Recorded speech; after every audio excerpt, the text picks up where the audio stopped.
आता उद्धव साहेब आले तर मी सांगितलं मला जे सांगितलं मी आहे मी सांगितलं ना मला पण मी आहे की ही काय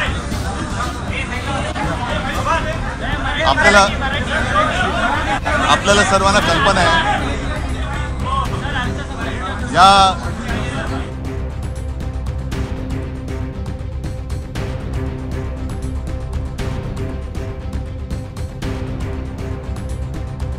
या अर्थसंकल्पापूर्वीचे मला वाटतं 2 ते 3 अर्थसंकल्प हे महाविकास आघाडीच्या सरकारने मांडले होते. माननीय अजितदादा त्यावेळेला उपमुख्यमंत्री पदाबरोबर अर्थ खातं सुद्धा सांभाळत होते. परिस्थिती कशी होती आपल्याला माहिती आहे. कोरोनाचं संकट होतं आणि केंद्र सरकार हे काय आमच्या बाजूचं नव्हतं. प्रत्येक वेळेला कधी विचारलं तरी साधारणतः सरासरी 25,000 कोटीपेक्षा अधिक जीएसटीची थकबाकी ही बाकी असायची. आमची अशी अपेक्षा होती की आता जवळपास 6 महिने झालेले आहेत.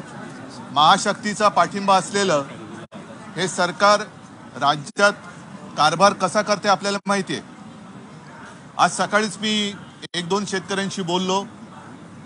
जो मधला अवकाळी पाऊस झालाय संभाजीनगर जिल्ह्यातल्या शेतकऱ्याशी बोललो.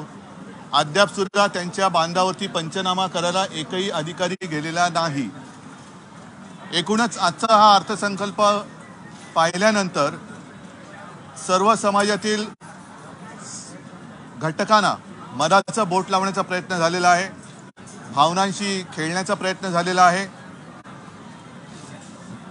अवकाळी पाऊस जसा झाला तसा मुंबईमध्ये गडगडाट सुद्धा झाला. गडगडाट झाला पण पाऊस काय पडला नाही.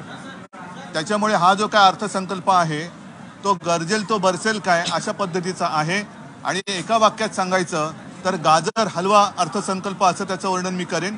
कारण यातून बऱ्याचशा योजना या आम्हीच ज्या जाहीर केल्या होत्या त्याचं थोडंसं एक नामांतर करून त्यांनी पुढे मांडलेल्या आहेत. एक गोष्ट बरी आहे की जी योजना आम्ही मुंबई महापालिकेच्या वतीने मुंबईत सुरू केली ती म्हणजे हिंदू हृदय सम्राट आपला दवाखाना, बाळासाहेब ठाकरे आपला दवाखाना.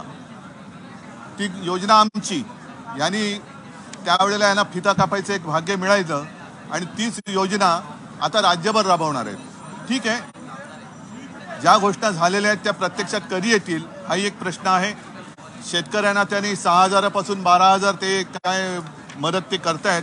पण शेतकऱ्यांना हमखास भाव कसा मिळणार त्याच्याबद्दल कुठेही वाच्यता नाही.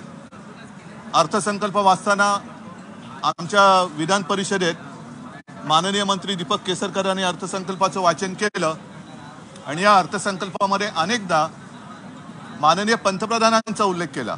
चांगली गोष्ट आहे, मला त्याच्याबद्दल काही आक्षेप नाही. पण माननीय पंतप्रधानांनी जेव्हा सत्तेवर येत होते तेव्हा शेतकऱ्यांची आमदनी किंवा उत्पन्न आहे ते दुप्पट होईल अशी घोषणा केली होती. आता 8-9 वर्ष झाली त्याचाही कुठे काही पत्ता नाही. एकूणच परत एकदा सांगतो की हा अर्थसंकल्प हा गाजर हलवा अर्थसंकल्प आहे.